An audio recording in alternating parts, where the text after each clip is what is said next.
Assalamu alaikum. I hope you all are doing well. Today we will discuss next 10 words for our vocabulary challenge. So first word is bewilderment.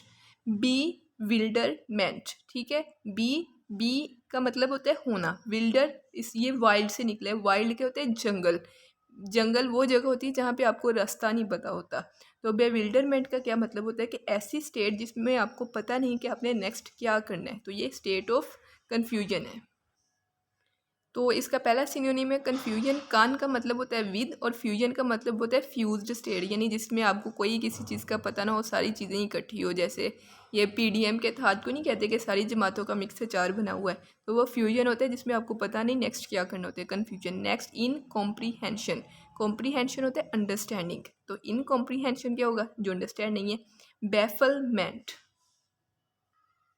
Baffle word आपको लगता है नहीं buffalo जैसा, जैसे भैंस हो. तो बैफल जैसे भैंस हो, भैंस के पास अकल नहीं होती. तो बैफलमेंट वो स्टेट है जहाँ आपकी अकल काम नहीं करती, आपको समझ नहीं आता नेक्स्ट क्या करना है. पजलमेंट. पजल यानी जैसे आप किसी पजल में होते हैं, जिक्सा पजल या किसी इसी तरह की पजल आपको समझ नहीं आ रही होती नेक्स्ट क्या करना है. परप्लेक्सिटी. ये जो प्लेक्स होते हैं या ये प्लेक्सस, ये इस तरह की चीज़ होती है जैसे जाल होता है, कोई भी जाल होता है. तो जाल में आपको पता नहीं होता बाहर कैसे निकलते. तो वही स्टेट है परप्लेक्सिटी के, एक जाल नमा स्टेट है, आपको समझ नहीं आती नेक्स्ट क्या करना है. पैनिक. पैनिक आपने मोस्टली वर्ड यूज़ किया होगा. डिसओरिएंटेशन. ओरिएंटेशन होती है कि रास्ता आपको मालूम हो. ओरिएंट रास्ता. तो डिसओरिएंटेशन जब आपको रास्ता मालूम ही ना हो. Next briskly. ब्रिस्कली का हम पीछे अब्रप्टली कर चुके हैं, इसमें भी वही नियरली मीनिंग यूज़ होंगे. Briskly. B plus riskly. Risk का मीनिंग यूज़ हो रहा है इसमें. तो यानी इतनी तेज़ी से कि बंदा रिस्क भी लेने को तैयार हो जाए. ब्रिस्कली यानी तेज़ी से, एनर्जेटिकली, जिसमें बंदा रिस्क ले लेता है. जब बंदा अकल से काम लेता है वो रिस्क नहीं लेता, लेकिन जब वो ब्रिस्कली कोई काम करता है तो वो रिस्क लेता है. तो ये रिस्कली, ब्रिस्कली यानी एनर्जेटिकली है. पहला एनर्जेटिकली, दूसरा क्विकली, रैपिडली, फास्ट, स्मार्टली, हरीडली, जैसे हरी अप गाइस. तो विगरसली.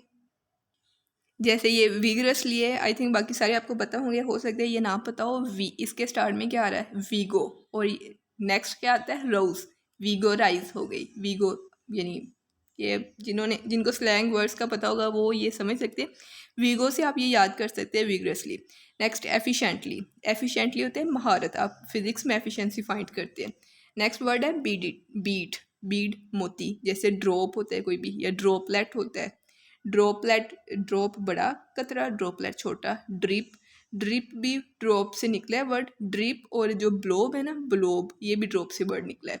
इन दोनों का मीनिंग होता है कोई भी कतरा. ग्लोब्यूल कोई भी ग्लोब की तरह गोल चीज़, तो ये भी कतरा नमा. ब्यूटीफाई. अच्छा, बीट का एक तो मीनिंग होता है ना कि गोल चीज़, जैसे कोई बीड होता है, लेकिन दूसरा इसका मीनिंग होता है किसी चीज़ को सजाना. तो उसी तरह इसमें ब्यूटीफाई. अडोन. अडोन जैसे डेकोरेशन, ornament. ये अडोन भी देखें, ad plus orn. Orn for ornament. ornament के होते हैं जेवरात. एड ओन, एड जेवरात, अडोन. ornament आ गया. नेक्स्ट ornament जेवरात. इम्बेलिश. इम प्लस बेलिश, किसी चीज़ को ब्यूटीफाई करना. इम्बेलिश. जैसे इसको आप जैसे इसकी साउंड आ रही है ना बेलिश, कि ब्लश ब्लश कर रहा है यानी खूबसूरत लग रहा है फेस. तो इम्बेलिश को आप वैसे भी याद कर सकते हैं. गार्निश और गार्लैंड. जैसे घर होता है ना, घर को आप क्या करते हैं? डेकोरेट करते हैं, खूबसूरत रखते हैं. तो इसी तरह आप गार्निश और गार्लैंड दोनों को घर घर पढ़ के अगर आप करें तो इसको कर सकते हैं गार्निश और गार्लैंड. यानी घर को आप खूबसूरत रखते हैं, तो इस तरह आप ब्यूटीफाई से रिलेट इसको कर सकते हैं. डेक. डेक का जहाँ भी वर्ड आ जाए ये डेकोरेशन से रिलेटेड होता है. नेक्स्ट है ब्रीमिंग. ये 3 इडियट्स की ये लगी हुई है. तो ब्रीमिंग होता है कि किसी को किनारे तक फुल कर लेना, यानी ओवरफ्लो कर लेना. आप इसको ऐसे कर सकते हैं, ब्री फॉर भरना, और मिंग यानी उसको किनारों तक बढ़ लेना. तो ब्रीमिंग यानी किनारों तक बढ़ लेना, ओवरफ्लो हो जाना, फुल करना, ओवरफ्लो हो जाना. Packed, field, crammed. ये देखिए क्रैम, क्रैमिंग कहते हैं ना, रट्टा लगाना, क्रैमिंग. तो उसका मतलब होता है कि मतलब दिमाग को फुल कर लेना, ऊपर तक फुल कर लेना. बस्ट होता है, जैसे आपने बायो में वर्ड पढ़ा होगा, सेल्स की बस्टिंग. तो बस्ट होता है फट जाना, यानी इतना बढ़ना कि फट जाना. टीमिंग. टीमिंग, ये टीमिंग वैसे फिशेस वगैरह के पॉन्ड्स के लिए यूज़ होता है कि पॉन्ड फिश से टीम हुआ हुआ है, तो टीमिंग का मतलब ही होता है बहुत ज़्यादा तादाद में होना। अबाउंडिंग, अबाउंडिंग भी बहुत ज़्यादा तादाद में होना। ए और बाउंडिंग, ठीक है, इन दोनों का ये मिक्सचर है। ओवरफ्लोइंग, थ्रोंगिंग और ब्रीसलिंग। ब्रीसलिंग बिल्कुल ब्रीमिंग की तरह है, और थ्रोंगिंग जैसे आप थ्रोंग कह सकते हैं ना, रोंग फिल किया, रोंगिंग, रोंग फिल किया यानी बहुत ज़्यादा फिल कर लिया, तो इस तरह आप कर सकते हैं। बैफलिंग, बैफलिंग इसके सिनोनिम्स हम ऑलरेडी कर चुके हैं कि इसका मतलब क्या था, हमने क्या था, बैफलो के तरह, जैसे बफलो को अकल नहीं होती, समझ नहीं आता क्या करना है, तो सिमिलरली बफलिंग है कि एक्सट्रीमली कन्फ्यूजिंग, इसका मिस्टीरियस है। मिस्ट्री, किसी भी मिस्ट्री को जैसे सॉल्व करना हो, पजल को सॉल्व करना हो, तो वो मिस्टीरियस है, जो अंडरस्टैंडेबल ना हो, अनसॉल्व हो, या अनएक्सप्लिकेबल हो यानी जो एक्सप्लेन ना की जा सके हो, इनपेनेट्रेबल हो, पेनेट्रेट ना किया जा सके हो, जिसमें यानी जिसको समझ ना सके। आर्केन हो, आर केन क्या होता है, कनिंग यानी अनअंडरस्टैंडिंग हो, आर केन, आर कनिंग हो यानी अंडरस्टैंडिंग ना हो।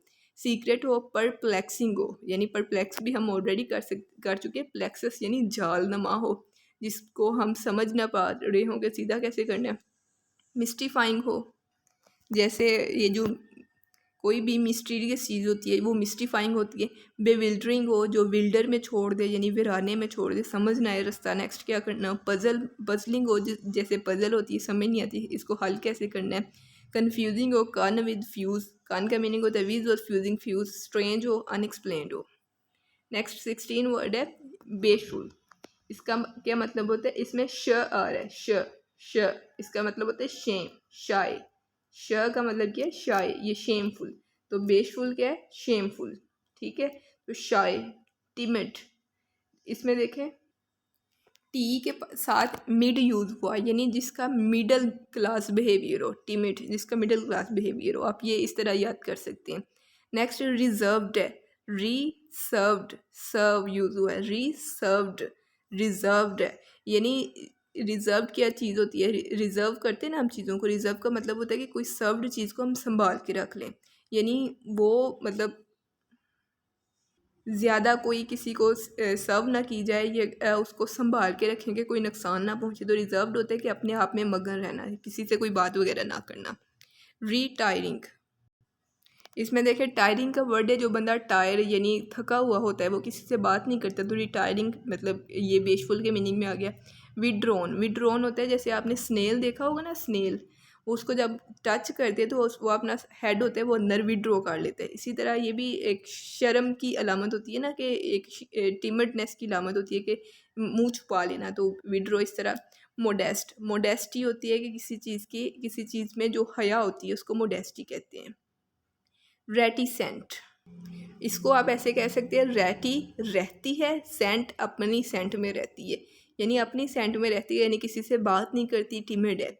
ब्लशिंग, यानी जो बच्चे होते हैं ना, छोटे छोटे बच्चे जो थोड़े टिमिड टाइप के होते हैं, उनको कुछ कहना तो वो बड़े प्यारी सी स्माइल देना शुरू कर देते हैं, बड़े ब्लश आ जाते हैं उनके फेस पे, तो उससे आप ब्लशिंग याद कर सकते हैं। डिफिडेंट, जो शाय हों।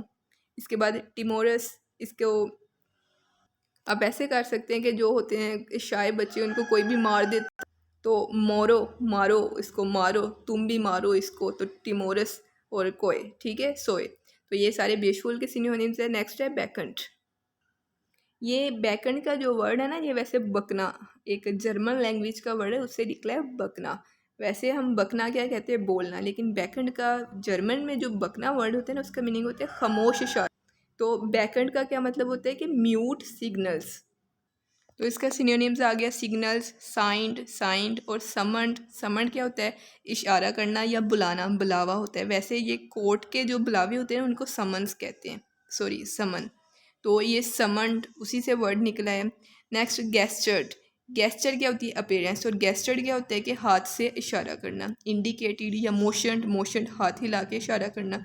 तो जैसे समन को आप एक और तरीके से याद कर सकते हैं कि जो जो थोड़े अकड़ू टाइप टीचर होते हैं ना, वो जो मैथ के सवाल होते हैं ना, वो देख के कहते हैं मंडे को सारे ये सम इकट्ठे करके जमा करवा देने हैं, तो सम मंड वो हाथ के इशारे से कह देती हैं, तो उससे भी आप ये चीज़ याद रख सकते हैं। नेक्स्ट है कोवेटिड, ये वर्ड क्यूपिडिटी से निकला है, और क्यूपिडिटी का मतलब होता है दौलत की तमन्ना या लालच। वैसे यहाँ पे किंग एडवर्ड की तस्वीर बनी हुई है। बच्चे इसी के लिए, मेडिकल के जो बच्चे होते हैं उनको तो किंग एडवर्ड ही चाहिए होता है। तो ये अर्नेस्ट विश होती है कि बंदे की शदीद ख्वाहिश हो, तो उसको कोवेटेड कहते हैं। तो कोवेटेड क्या होता है? वांटेड होता है, फैशनेबल होता है, जो चीज़ डिज़ायर्ड हो या पॉपुलर हो या जिसके लिए तमन्ना की जाए, यानी लॉन्च्ड फॉर। ठीक है, तो ये कोवेटेड है। Next, credentials. देखें, क्रेडिबिलिटी क्या होती है? किसी चीज़ की, मतलब किसी चीज़ पे एतबार होना, तो उसके लिए क्रेड का वर्ड यूज़ हुआ है। तो क्रेड का मतलब होता है एतबार या यकीन के लिए। तो क्रीडेंशियल्स वो डॉक्यूमेंट्स होते हैं जो आपकी आइडेंटिफिकेशन होती है, आपके किसी अथॉरिटी की तरफ से प्रोवाइड किए जाते हैं। Credentials, identifications, authorisations, permits, passes, badges, qualification, diplomas, recommendations, testimonials. अच्छा, आई थिंक ये सारे वर्ड्स आपने पढ़े होंगे।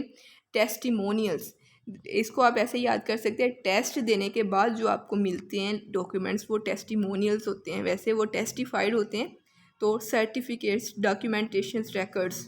नेक्स्ट लास्ट वर्ड्स है कैपेशियस। इसका मीनिंग होता है खुला। पीछे हम एक वर्ड पढ़ के आए हैं जो ऑस्टेंसिबली, जो फिजिकल अपीयरेंस का था, स्पीशियस। यहाँ पे हम पढ़ेंगे स्पेशियस। वो ई वाला था, ये ए वाला है। वो ई वाले स्पीशियस का क्या मतलब था? कोई वो स्पीशीज से निकला था, नई अपीयरेंस, ऑस्टेंसिबिलिटी। और ये ए वाले, इसका क्या मतलब होता है? बहुत बड़ा, रूमी, लार्ज, एम्पल। एम्पल जो एम्पलीफिकेशन से वर्ड निकला, एम्पलीफिकेशन आपने पढ़ा होगा ना लफ्ज़, उसी से एम्पल निकला, यानी बहुत ज़्यादा, वसी, बिग, वॉल्यूमिनस, जो वॉल्यूम से वर्ड निकला है। कमोडियस, कम होता है विद, और मोडियस जो होता है वो जैसे मॉडर्न चीज़ें होती है। कम मोडियस, जो मॉडर्न चीज़ों के साथ हो, बहुत बड़ा हो, एक्सटेंसिव हो। उसके बाद वास्ट आ जाता है, साइजेबल आ जाता है, ह्यूज आ जाता है। तो ये सेकंड डे का वो कैब चैलेंज है। सारे वर्ड्स आपने प्रिपेयर करने हैं, इनके एमसीक्यूज पोस्ट कर दिए जाएंगे, वो आपने हल करने हैं। तो आई होप आपको समझ आ गए होंगे। जज़ाकल्लाह, थैंक यू वेरी मच।